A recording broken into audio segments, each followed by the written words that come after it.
the FBI was doing and how they wrote up my report.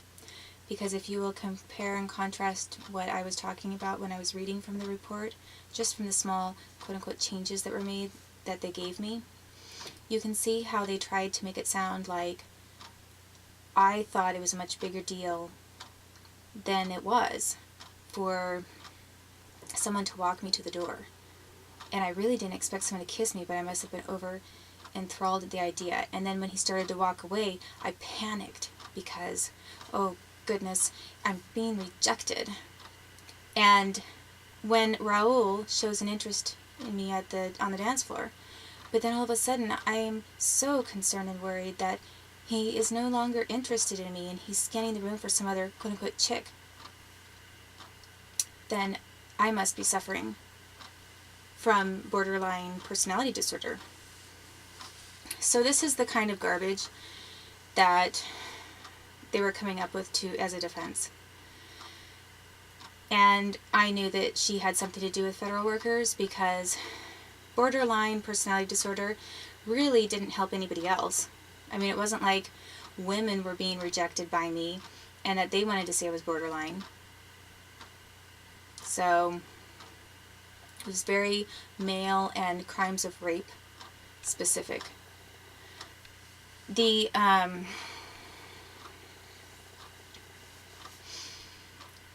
So that just happened. I saw her for a half an hour and I didn't see her after that. Then later I saw Brett McDonald and I had counseling with her.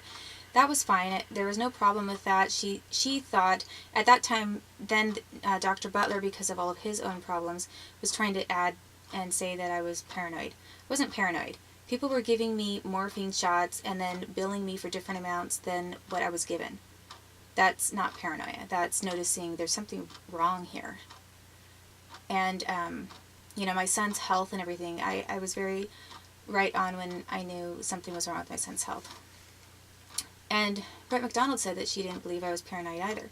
She didn't believe I was paranoid schizophrenic in the least. And she was supportive of me in the idea that I had some mild PTSD that was caused by what the Abbey and different people had done to me with the litigation over in Oregon. However, as I say, when I wanted to talk about the FBI, she balked and didn't want to put anything in the record about that. So then, that was the end of my 3 months with Brett McDonald. And then all of a sudden, her best friend Tina Thornton is trying to talk about me to CPS. So, then, that was basically it. That was the full extent of any kind of counseling or anything professional that I'd ever gone to. I mean, there were a couple of things where I saw someone for a half an hour, which I already told you, or I've already mentioned, you who happen to be watching this. And the one time that I did have an evaluation, I paid for it, and all of the tests came back with nothing wrong with me.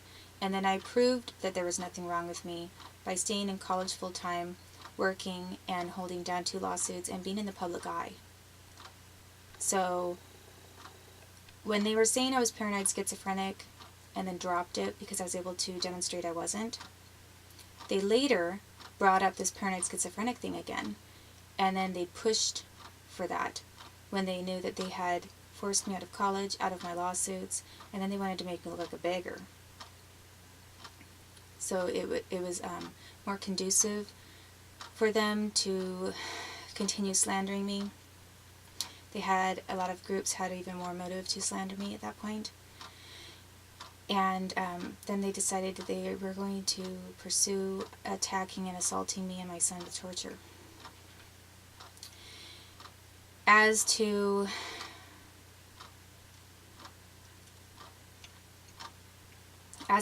this red spot, and there's one other thing I want to address with a wedding shower that I went to and some individuals that were involved that were connected to my legal adversaries again. But when I'm talking about motives and how people tortured me and were trying to put me down, I think they were also trying to put my family down as well, like my parents. And my son, that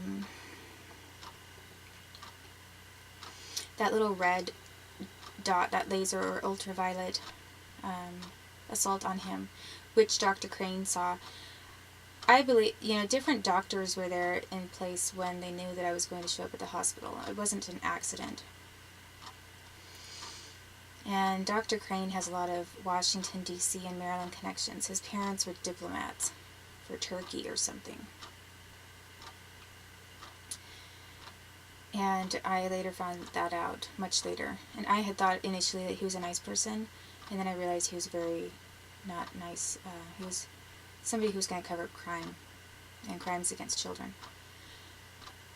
So this red dot that appeared on my son was almost like a joke to some group too. I mean, what kind of point are they making with that? I mean, I was a little girl and my mother's driving a red Datsun. That was her car, a little red Datsun pickup in Moses Lake, Washington. So, what, they put a red dot on my son?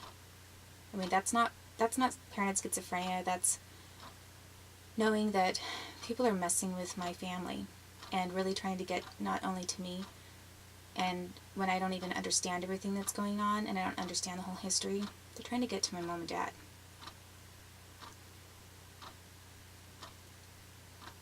And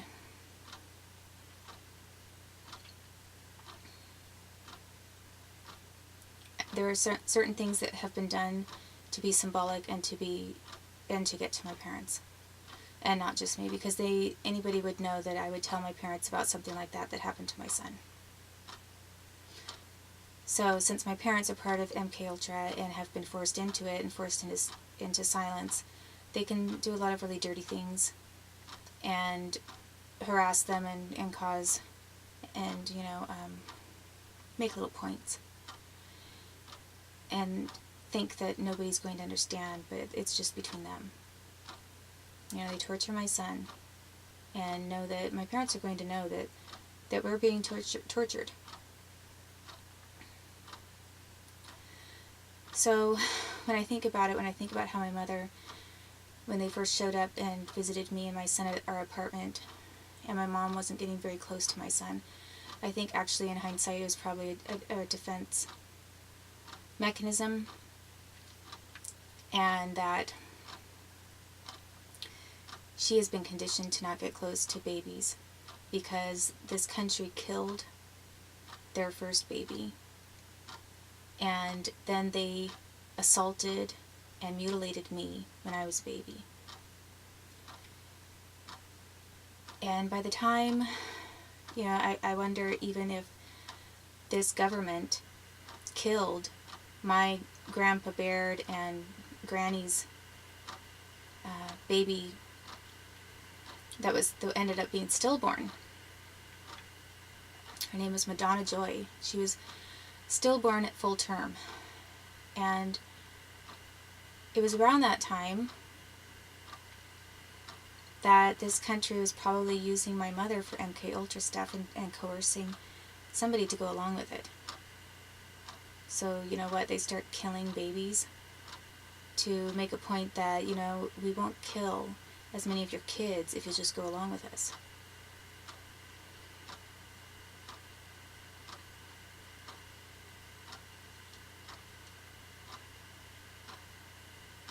That was also about the same time, I think, that the work on the house came to a halt and was never completed. So really serious things have been happening. And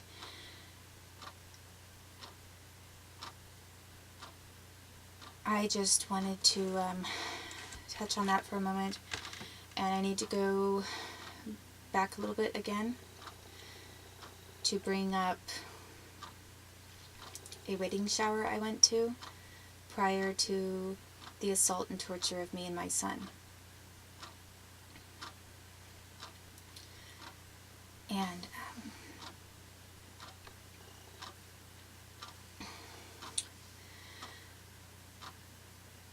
basically,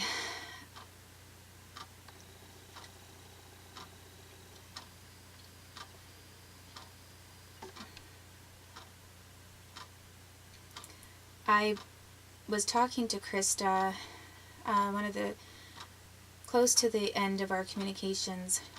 She was asking a lot of questions about this wedding shower I was going to go to. My son was a baby at the time.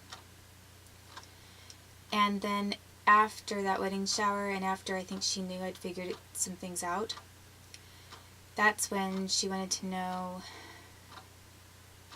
what the worst might, I think that's when she asked how I would like to die, or what would be the most horrific idea of death to me.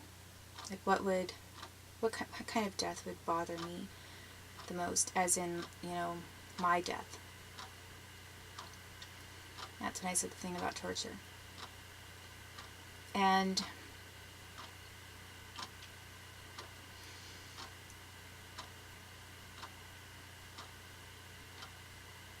that's when I realized that there was a lot more going on than I imagined. And a lot more people in the Department of Justice and elsewhere, a lot of people who are connected to others, and I had no idea.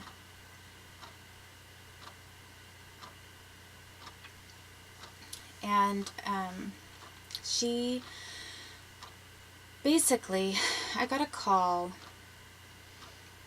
from Stacy Myers, who was in Washington, D.C. at the time.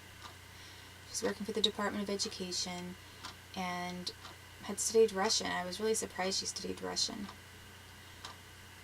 I wasn't surprised that she studied Russian in the sense of her being smart enough, because she was smart enough. But I just had never heard of that. I hadn't heard anything about it. So she was over there, and we talked a little bit, and she said Stephanie's getting married and really wants you to be at her wedding shower, her engagement party thing. And she said, can you make it? And I said, and at that time I was really forced out of almost everything by the state. They were blocking me from a lot of different things. In fact, I knew that I couldn't even drive myself there, and had to be picked up, because by that time the state had refused to pay me the $1,000 that they owed me. So I was kind of trapped. And then all of a sudden, having no money, having almost been evicted, and actually we were still in the apartment. But for whatever reason, her sister Joy was going to pick me and my son up. I asked if my son could go, and she said yes. So she was going to pick me up and take me to Seattle for this engagement party, and Stephanie was going to be marrying somebody from Australia, Alan Campbell or something like that. And much later, I'm sure, because I really did some research at one point and found that a lot of my former friends and people I talked about to Krista ended up getting set up to be seduced or romanced by people that were not my friends. Why anyone went to that kind of extreme, I'm not exactly sure, but aside from knowing that my parents and family have been targeted for different things, all I know is that it's true. So I really did not know anything about this person. And the only person that I'd known had any connection to Australia was Robin Bechtold. And at some point I had encouraged Stephanie to go out to California at the time and visit Robin Bechtold. And he had spent several summers, or an entire summer, while he was in college in Australia, traveling.